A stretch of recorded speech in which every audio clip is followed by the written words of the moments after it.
the 10-0 NABF Super Featherweight Champion, Mikaela Mayer.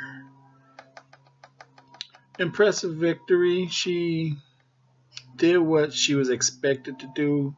I agree with Andre Ward. The best of that fight was probably the first round when you saw Mikaela get cracked. She got cracked by that left hand, and it rocked her. It rocked her. You could tell by her body motion how her just motion changed. She was on an attack and in between punches, getting ready to attack, and she got cracked, and she just like kind of froze for a little bit.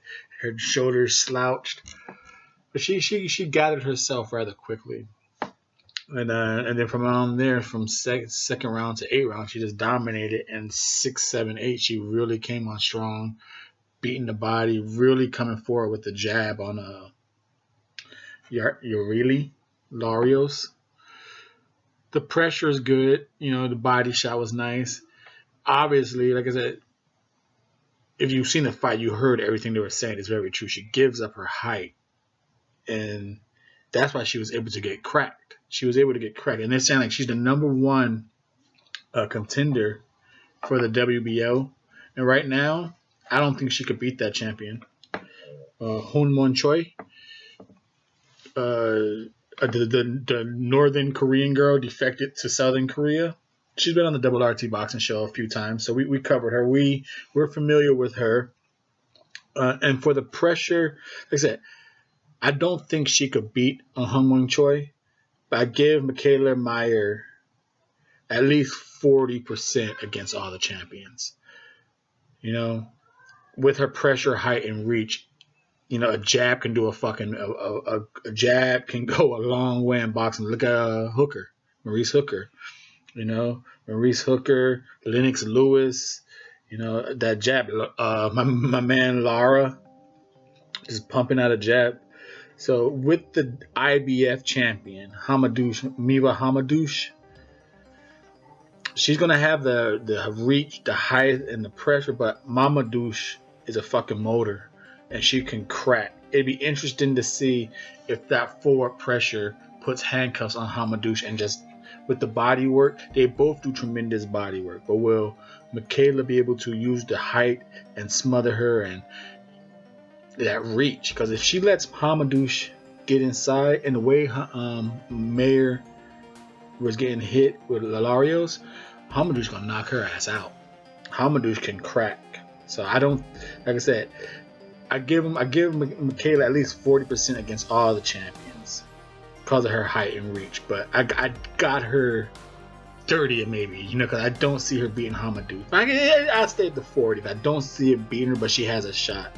Next, like I said, I don't see her being the WBA champ, which she is ranked number 1, Hoon Choi. But hey, the Mr.A, I get a lot of fucking predictions wrong, But hey, thank you for tuning in. Thank you for giving that support. I'm not telling you to gamble and bet your money. I'm just talking boxing.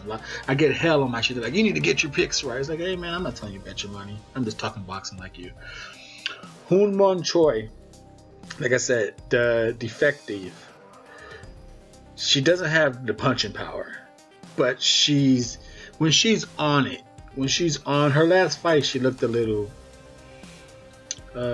not there, because she can get hit with her right, but when she's on it, she could box forward, she could back foot box, she could box on the move. So that's why I don't think, because Mikaela is gonna have a 2-inch height on her.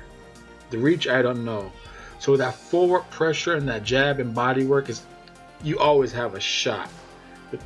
But the fact that Hoon Choi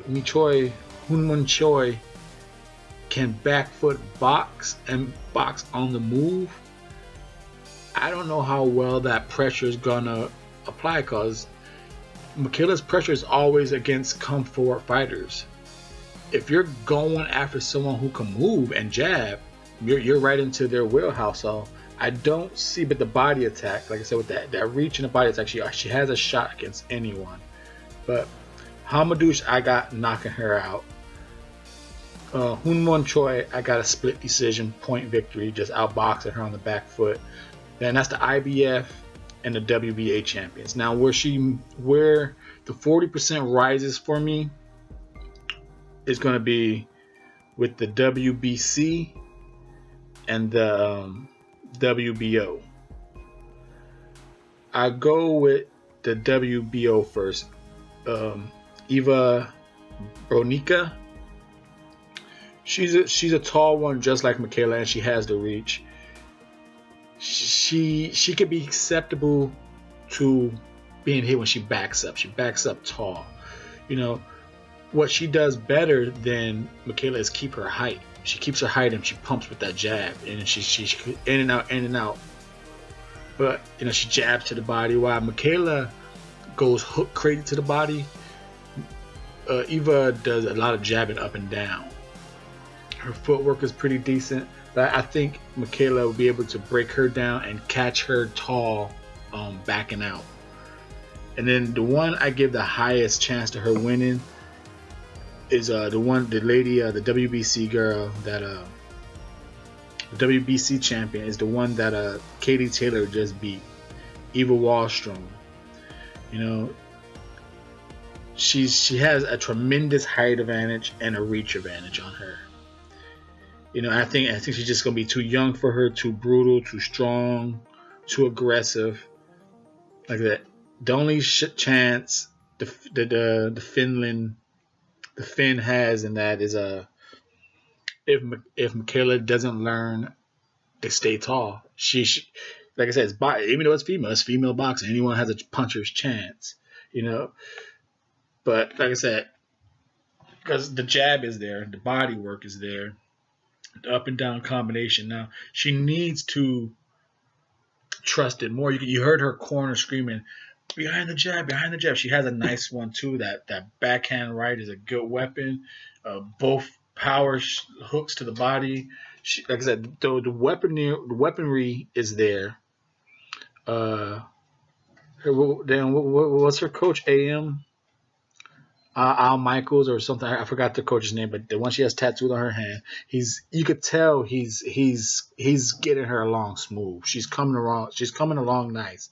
She needs to stay up, but like I said, just going over what I think she could. Like I said, the weapon is there. She just need to keep being polished. I got Hamadouche right now knocking her out, the IBF champ.